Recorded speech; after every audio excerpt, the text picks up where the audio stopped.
Hey everybody, it's Jason Blaha here, and it's time for part 2 of the Q&A, so let's go ahead and get this started. Alright, first question. Why did you stop the chat while loading bullets? Not exactly the correct terminology. It was usually reloading ammo. The bullet is the projectile on the end that shoots through the air, right? Hopefully people know that. They don't know that, and that's the problem. The reason I stopped is it didn't make sense for my channel. It's my other big hobby and passion outside of lifting would be firearms and hand loading and things like that. And I did it just to have something to do while on camera so that I wasn't just looking at the camera, which I don't mind doing now, and just eating and things.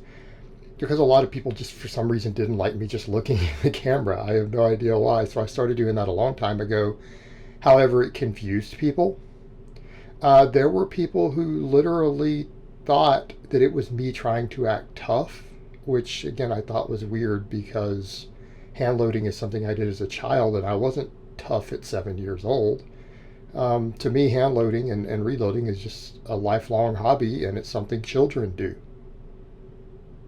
In my culture, I grew up in that environment. My mother grew up hand loading as a little child, because my grandfather was a competitive shooter, right? And then he taught me. So if it's something little girls do even growing up, it's not a tough thing. But again, people had no idea. They didn't understand. It was confusing, particularly confusing for people who didn't grow up in any sort of firearm culture, for either where they lived in the world or so on. And it created a lot of confusion. And again, this is a lifting and fitness channel. I don't need to do it. On the other hand, the upside, I did get a tax break for all of it because I did all that loading on camera. Technically, those are all tax deductions in the year I did them in. And legitimately and legally tax deductions, because I try to, minimize what I pay in taxes, which is not working out well this last couple of years. Not working out well at all. I actually had to take the standard deduction last year. I had to do. I just had to do the standard deduction, actually 2 years in a row now. But pretty much it just confused people. It confused people. So, what do? Just got rid of it. Just made things easier. Creates less confusion, makes more sense for the channel. All right, next question. Kind of curious on your thoughts. It took me a few times going back to it to get it through. The video is long. Johnny Candito interviewed Julius Maddox, and there was a big part of it where they both bring up being natural, going over it in great detail in relation to Julius. And the whole video is about how he's going to be the first Raw 800 venture. I mean, it seems to me beyond a normal fake natty type of claim. I have not seen that, but here's what I will say. As much as I might respect the man's breaking record and just coming in and crushing records, to even imply for if he actually did this, and I want to make that clear because I have not seen the evidence. For all I know, he hasn't done this. But if that man actually claims or even remotely implies that he's natural or even a conservative user, it would basically make him one of the biggest lying pieces of shit in the entire industry. Okay? It's not even remotely imaginable. And when I say not even remotely imaginable, no one gets to that level being conservative. And that's a point that needs to be made very, very clear. I have a different viewpoint on what use versus abuse is, and a lot of people think any use is abuse. I don't count that. I don't consider any use for performance enhancement to automatically be abuse. I consider abuse when you're taking quantities that has very high health risk. Enormous quantities, right? I would maybe place that as when your testosterone level starts, I don't know, exceeding 10 times what a normal man can produce, right? That's where that's kind of a good threshold. Let's be very, very clear. You do not get to that level without abuse and without gross levels of abuse. Okay, nobody uses just a little bit and gets to that level. Probably even in drug tested either. Let's just be honest about it.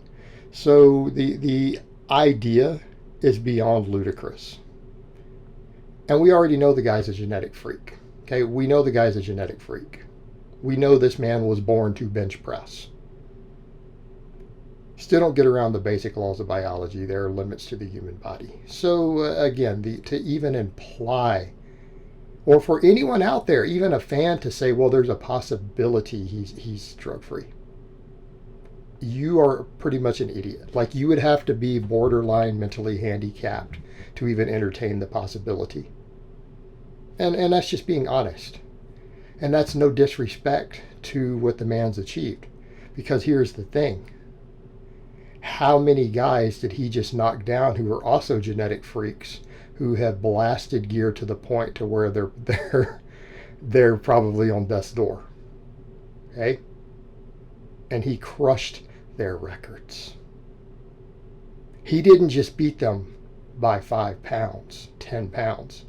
He walked in and took the last 5 genetic freaks who abused mind-boggling amounts of drugs, who were freaks, genetic freaks, and he just destroyed their records. So that is in no way a disrespect to the man's accomplishment. If the man got up and said, I literally use the testosterone of 200 men, I'm 200 times the normal range, that would not reduce what he pulled off. Does that make sense? There is no level of abuse that would make him any less of a world record holder. Period. All right, next question and last question of the week. If my goal is to sprint faster, how would I approach lower body training? How heavy is too heavy, and will it affect performance? When does it become counterproductive? You don't have a coach? Okay, if you're a sprinter, I'm assuming when you say your goal is to sprint faster, you are competing in track and field. The first question I would ask is, do you not have a strength and conditioning coach? You better hire one. All right, let's make that clear. You're trying to compete as a sprinter without a strength and conditioning coach? Well, you might as well just give up now. I mean, you need to give up on competing. You can't get a coach. You're not going to win. How's that for being clear? Now, that aside, let's discuss sprinting. All right, you guys know I come from the conjugate school of thought. Louis Simmons talks about sprinters. He coaches sprinters at Westside. He has sprinters who come in at Westside. What do you think he does for them? They run conjugate with speed boxes against bands and chains and speed poles against bands and chains. They do lots of jumping. How heavy is too heavy? 1 rep max. You don't need to go heavier than your 1 rep max, right? So if you reach a 1 rep max, don't put more weight on the bar. That's your limit on how heavy. And that's what he has these people do. They run conjugate, which means MEDE. Upper lower. He'll probably have them jump a lot. You might want to consider more jumping type exercises for a sprinter. Weighted plyometrics, right? And then you have things like at Westside, you have that jumping machine. That would be really nice. It would be useful. If you need to do speed work, max work, and you need to jump, could you consider things like push presses or half squats? Sure, you could probably consider those things. Those things would be useful for sprinters. You can run a conjugate template. Max effort, dynamic effort. Right? And then whatever hypertrophy work you need. Jumping. Anything that increases speed strength. All right, guys, but that's really all I have to say on that today. I hope it's been informative, and I will talk to you guys next time.